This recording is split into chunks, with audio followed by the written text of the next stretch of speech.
Um som pode mudar o mundo. Um sino pode anunciar um casamento ou uma sentença de morte. Na noite de 23 de agosto de 1572, em Paris, ele fez as duas coisas.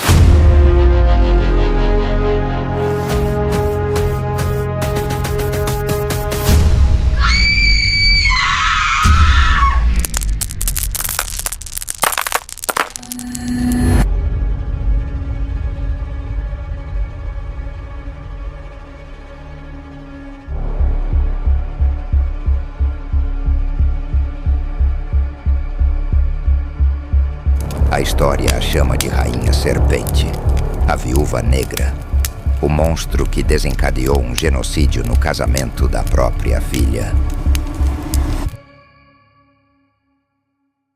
Mas, e se a história só conta metade do conto? Para entender como uma mulher pode autorizar o assassinato de milhares, primeiro precisamos entender como o mundo tentou, vez após vez, assassinar a alma de uma menina. Catarina de Médici, a mente que orquestrou a noite mais sangrenta da história. Para encontrar essa resposta, não vamos a Roma nem a Paris. Ainda não. Nossa viagem começa em Florença, ano 1519. Em um berço de ouro e poder, nasce uma menina destinada a não conhecer nem seu pai, nem sua mãe. Seu nome é Caterina Maria Romola de Lorenzo de Medici. Ela nasceu no auge do poder. Seu pai, Lorenzo, era o governante de Florença. Seu tio-avô, o Papa Leão X. Seu sangue era o dos príncipes do Renascimento. Mas a fortuna é uma roda que gira rápido. Poucos dias após seu nascimento, sua mãe morre de uma infecção. 2 semanas depois, seu pai sucumbe à sífilis. Antes que pudesse pronunciar uma palavra, Catarina de Médici já era 2 coisas: imensamente rica e completamente órfã.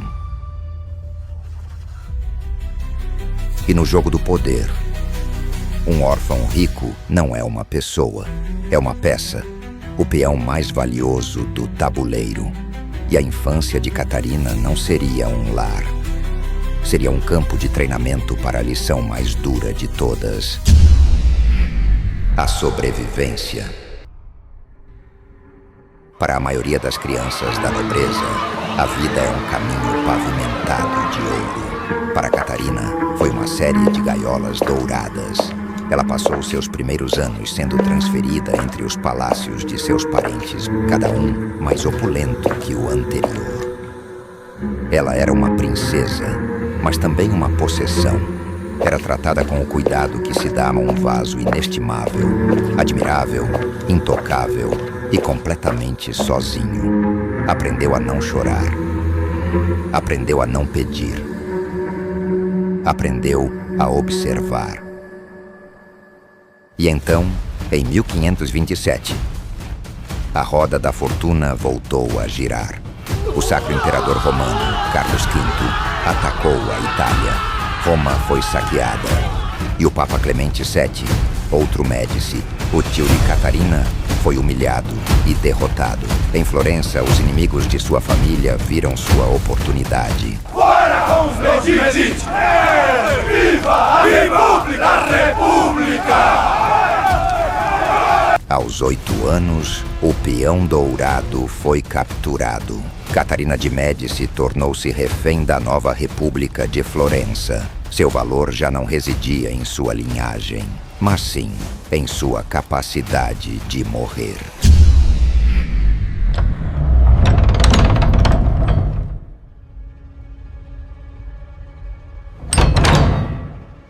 Não a trancaram em uma torre, mas sim em um convento. Um lugar de suposta santidade que se tornou sua prisão. Aqui a menina que havia vivido em palácios aprendeu o que era o frio, o que era a fome e o que era o medo real, aquele que se arrasta pela noite. Lá fora, o inimigo. Cá dentro, os protetores.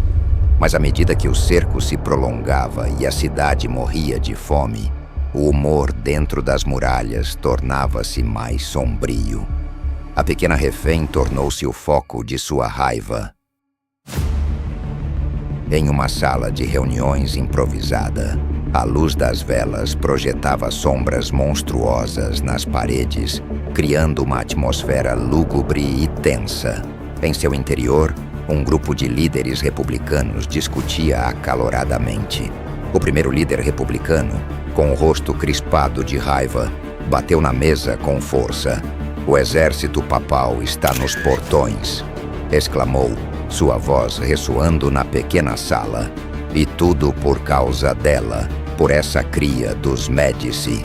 Outro líder, com uma voz cruel e calculista que contrastava com o arroubo do primeiro, ofereceu uma solução arrepiante. "Ela é um escudo", sibilou. Propôs colocá-la nas muralhas para que todos vissem como sua preciosa duquesa era destroçada pela artilharia de seu próprio tio, o Papa. Um silêncio chocado tomou conta da sala diante da brutalidade da sugestão. Rompendo o tenso silêncio, um terceiro líder sorriu com malícia, deleitando-se com a crueldade do momento.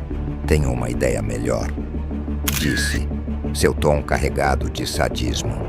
"Por que desperdiçá-la? Entreguemo-la ao bordel da cidade, ou aos nossos soldados."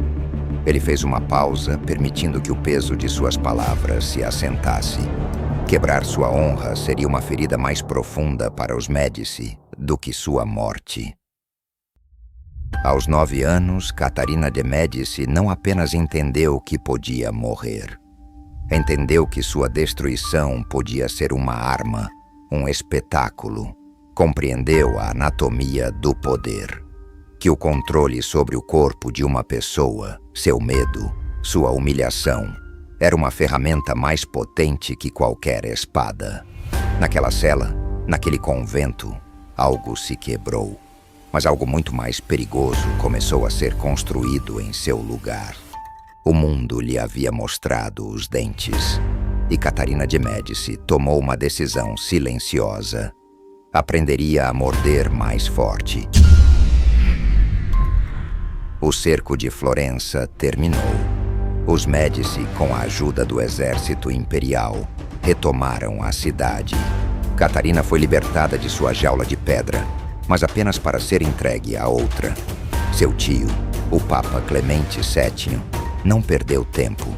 O peão havia sobrevivido ao jogo. Era hora de movê-lo para um tabuleiro maior. Aos 14 anos, ela cruzou o mar para se casar com Henrique de Valois, Duque de Orleans. Trouxe consigo um dos maiores dotes que a Europa já tinha visto. Trouxe artistas, astrólogos, perfumistas e chefes. Trouxe a sofisticação do renascimento italiano para o coração da França. Mas para a corte francesa, altiva e xenófoba, ela trouxe apenas uma coisa: o cheiro de dinheiro novo. Sua noite de núpcias não foi uma união de almas, foi uma transação de Estado, presenciada como se fosse a assinatura de um tratado. Desde o primeiro momento, ensinaram a Catarina que seu corpo não lhe pertencia. Pertencia à França. E seu único propósito era produzir um herdeiro. Mas seu marido, Henrique, já tinha uma rainha em seu coração, e não era ela. Diana de Poitiers, a amante do rei.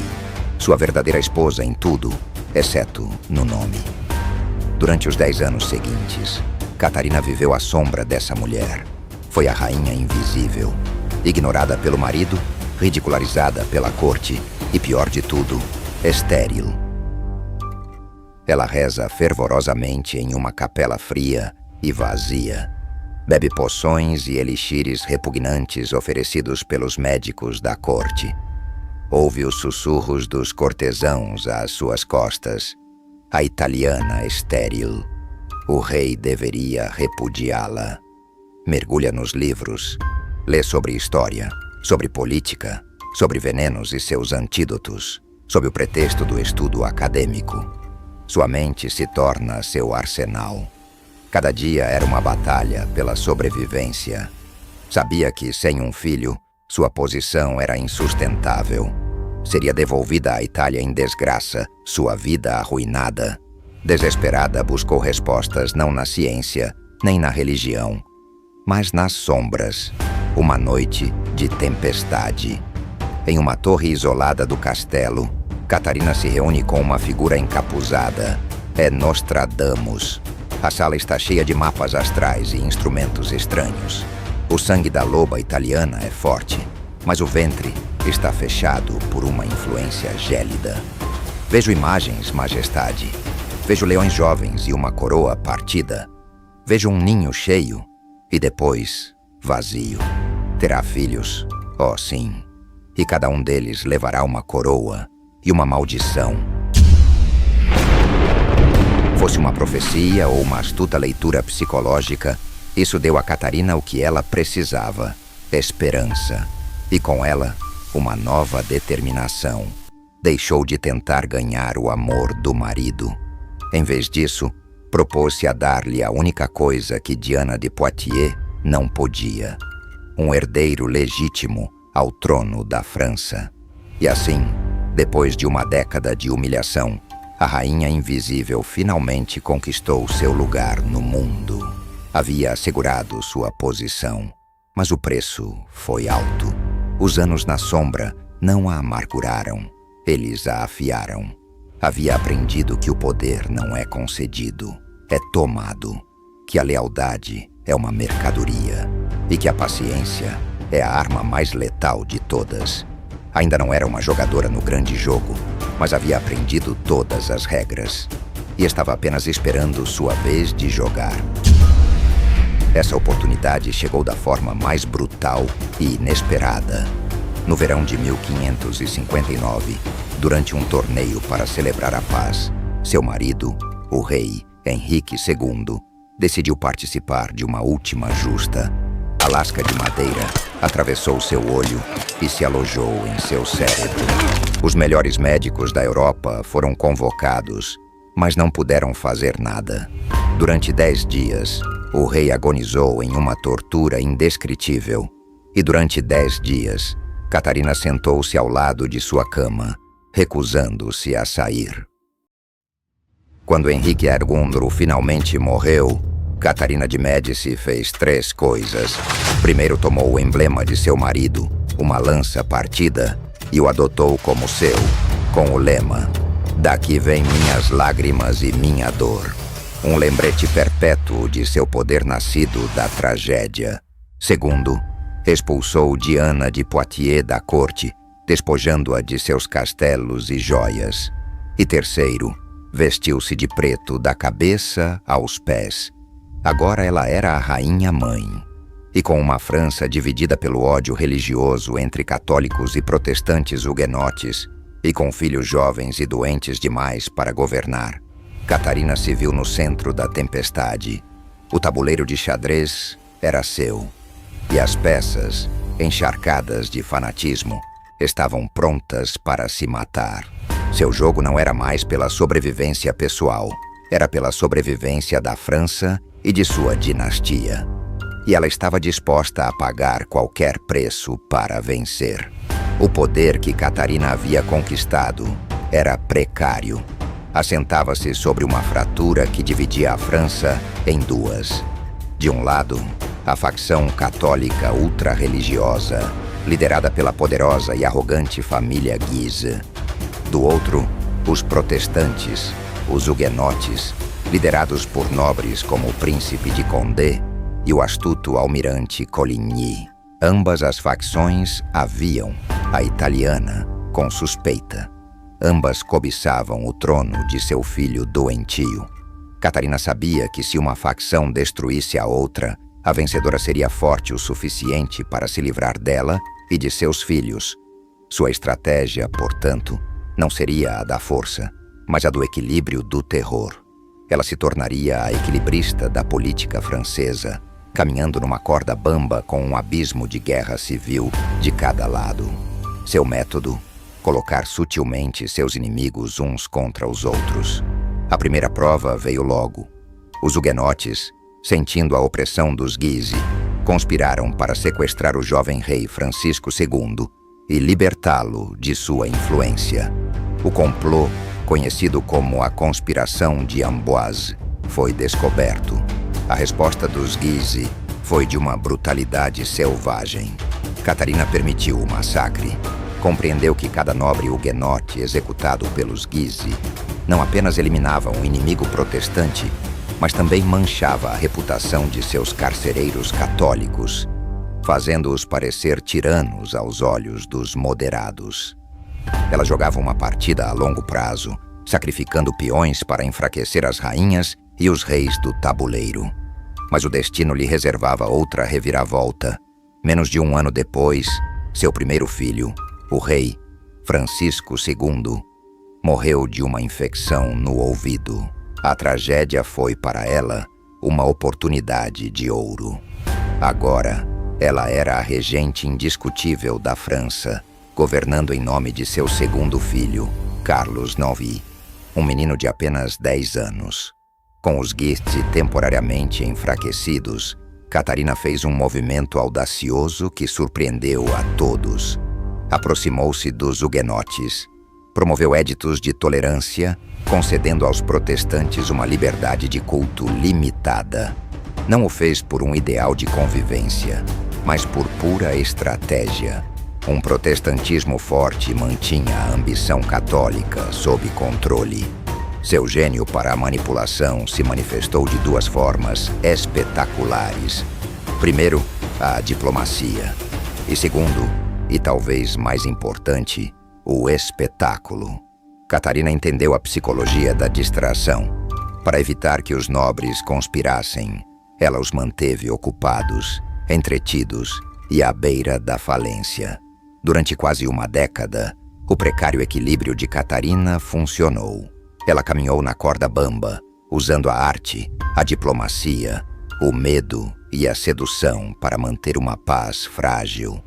Mas a França era um barril de pólvora. As paixões religiosas eram profundas demais.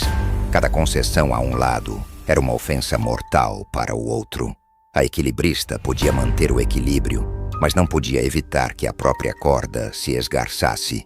O ódio, reprimido por anos, estava prestes a explodir em uma guerra aberta que nem mesmo sua mente brilhante poderia conter. Seu jogo de sombras estava chegando ao fim, e o tempo do sangue estava prestes a começar. O jogo de sombras de Catarina estava chegando ao fim. A paz que ela havia construído era uma obra de arte, mas estava pintada sobre uma tela podre. E em 1º de março de 1572, a tela se rasgou para sempre. Na pequena aldeia de Vassy, o Duque de Guise e seus homens encontraram um grupo de huguenotes celebrando seu culto em um celeiro. O que se seguiu não foi uma disputa, foi uma carnificina. O massacre de Vassy foi a faísca que incendiou a França. A notícia voou por todo o reino, e o frágil equilíbrio de Catarina se fez em pedaços. A era dos festivais e dos debates havia terminado. Começava a era da guerra. Durante a década seguinte, a França sangrou em uma série de guerras civis, cada uma mais brutal e inútil que a anterior. Catarina, a mestre da intriga, teve que se tornar uma estrategista de guerra. Catarina cavalgava com os exércitos, negociava tréguas em tendas militares e redigia tratados de paz que se rompiam antes que a tinta secasse. Viu em primeira mão o custo da divisão que havia tentado gerenciar. A experiência não a amoleceu. Endureceu-a até se tornar aço. A paranoia se tornou seu estado natural. A desconfiança, sua única conselheira. E essas foram as lições que transmitiu a seu filho, o rei Carlos IX, que crescia de adolescente, a homem em meio a este turbilhão de violência. E então, das cinzas da guerra, surgiu uma figura que se tornaria a maior ameaça ao poder de Catarina: o almirante Gaspar de Coligny. Com a maioria dos outros líderes mortos, Coligny tornou-se o chefe indiscutível da causa huguenote. Era carismático, um militar brilhante, Aí um político astuto e cometeu o pecado imperdoável. Ganhou a confiança do rei. Coligny tornou-se a voz mais influente na corte. Aconselhava o rei, jantava com ele, planejava o futuro da França. Para Catarina, isso era mais perigoso que qualquer exército. Havia passado a vida inteira assegurando o controle sobre seus filhos para garantir a sobrevivência de sua linhagem. Agora, um herege estava prestes a levar o rei e a França a uma guerra desastrosa contra a superpotência da Espanha, desfazendo décadas de seu trabalho. Ela estava perdendo o controle. Toda a sua vida fora uma reação a ameaças. A menina no convento, a rainha humilhada, a regente em um país dividido. Seu instinto, afiado por décadas, era um só: atacar antes de ser atacada. Havia tentado a diplomacia, havia tentado a tolerância, havia tentado a guerra. Tudo havia falhado. Agora o problema se reduzira a um único homem. Um homem que ameaçava roubar-lhe a única coisa que importava: a influência sobre o trono. A paz que se firmou em 1570 parecia uma vitória. Para celebrá-la, Catarina propôs uma última e grandiosa jogada de mestre de reconciliação: o casamento de sua filha, Margot, com o jovem líder protestante, Henrique de Navarra. Mas sob a superfície da celebração, a maquinaria de sua mente, forjada no trauma e na paranoia, trabalhava em uma solução muito mais sombria e definitiva. Se não podia controlar o jogo, mudaria as regras. Se não podia vencer a peça que ameaçava seu rei, ela a eliminaria do tabuleiro para sempre. E Catarina, em segredo, se preparava para acendê-la. Seu objetivo não era a paz, era a eliminação da ameaça. Em 22 de agosto, enquanto o almirante Coligny caminhava pela rua, um tiro ressoou da janela de uma casa pertencente à família Guise. A tentativa de assassinato frustrada foi o pior resultado possível. A ferida não letal de Coligny transformou a suspeita huguenote em uma fúria aberta. Seus seguidores, soldados endurecidos pela guerra, pegaram em armas e encheram as ruas de Paris, clamando por vingança. Juraram que se o rei lhes entregasse os culpados, eles fariam justiça com as próprias mãos. A ameaça agora era direta, contra os Guise, contra Catarina, contra a própria família real. O complô de Catarina não apenas havia fracassado, como também encurralara a monarquia. O medo e a paranoia dentro do Louvre atingiram um ponto de ebulição.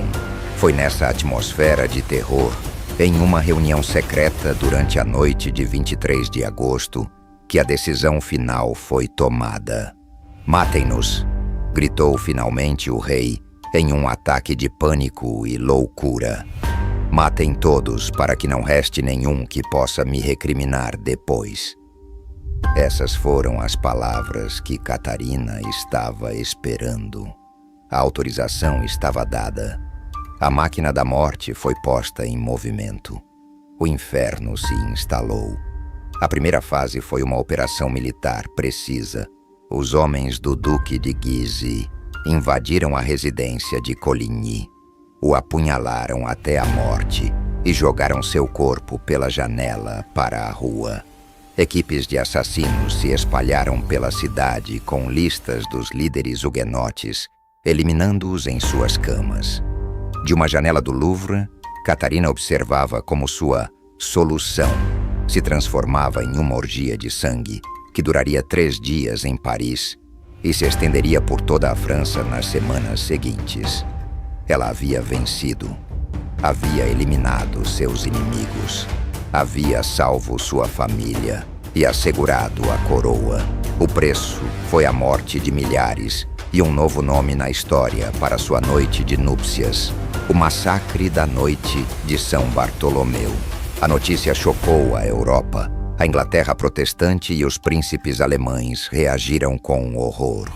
A Espanha católica e o Papa em Roma celebraram com missas e festejos, acreditando que a heresia havia sido esmagada. Mas Catarina logo descobriria que a sobrevivência tem um custo terrível. Seu filho, o rei, nunca se recuperaria, afundando na loucura e na doença, gritando em sonhos, convencido de que o sangue de seus súditos brotava dos poros de sua pele. Catarina havia jogado a partida mais perigosa de sua vida e saíra vitoriosa. Mas no momento de seu maior triunfo, semeou as sementes de seu fracasso final. Porque em meio ao caos do massacre, um homem, o alvo principal do casamento, havia sobrevivido. Seu novo genro, Henrique de Navarra. Ela poupou-lhe a vida, mantendo-o como um refém de luxo na corte. Um erro de cálculo que a história nele perdoaria. Catarina acreditava ter salvo a dinastia Valois, mas o destino, com sua ironia mais cruel, tinha outros planos. A sangue de São Bartolomeu lhe pacificou a França, a envenenou. Seu filho, o rei Carlos Nômade, consumiu-se em corpo e alma, atormentado pelo massacre que autorizou. Morreu 2 anos depois, sem herdeiro, afogando-se em seu próprio sangue. O trono passou para seu terceiro filho, seu favorito, Henrique III. Era inteligente, culto e sofisticado, mas carecia da determinação de ferro de sua mãe. Seu reinado se tornou um desfile de luxos extravagantes e escândalos, enquanto o país continuava a arder em guerras religiosas. Catarina, já idosa, observava com crescente desespero como o poder que consolidara com sangue se desmoronava pela ineficácia de seu último filho. E então, o peão que ela havia deixado no tabuleiro fez seu movimento. Henrique de Navarra, seu genro, escapou da prisão dourada da corte. Abjurou do catolicismo que lhe haviam imposto e se pôs novamente à frente dos exércitos huguenotes, mais forte e mais astuto do que nunca. Passara anos observando Catarina e aprendera bem suas lições de paciência e oportunidade. A situação chegou a um ponto crítico. A facção católica, liderada por um novo e ambicioso Duque de Guise, tornou-se tão poderosa que se rebelou contra o próprio rei. No inverno de 1589, enquanto a França mergulhava na anarquia total, Catarina de Médici morreu. Faleceu aos 69 anos, doente e talvez pela primeira vez, impotente, vendo a obra de sua vida se desfazer pelas costuras. Seu fim foi discreto, quase um sussurro em meio ao estrondo da guerra que ela ajudara a perpetuar. Mas o drama final ainda estava por vir. Com a morte de Henrique III, o último de seus filhos, a linhagem da dinastia Valois, pela qual Catarina havia mentido, manipulado e massacrado, extinguiu-se para sempre. E aqui chega a ironia definitiva, a conclusão mais espantosa da história. Quem era, por lei e por linhagem, o próximo na linha de sucessão ao trono da França? Henrique de Navarra. Todo o seu trabalho, toda a sua escuridão, cada gota de sangue derramada só serviu para pavimentar o caminho ao trono do homem que representava tudo o que ela combateu. Foi ele, Henrique IV, quem finalmente traria a paz à França, não com o massacre, mas com o perdão e o famoso Edito de Nantes, que garantia a liberdade religiosa. O legado de Catarina foi assegurar o triunfo de seu maior inimigo.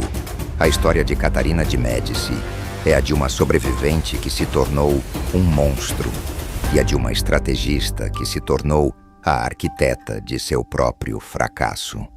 Deixou-nos palácios e venenos, arte e massacres. Caminhou na linha tênue entre a genialidade e a malevolência, e sua sombra ainda se projeta sobre a história. Ela nos deixa com uma pergunta eterna. Na busca implacável pelo poder e pela sobrevivência, quanto de sua alma você está disposto a sacrificar? E a pergunta mais assustadora de todas: o que acontece se no final de tudo esse sacrifício ni servir para absolutamente nada.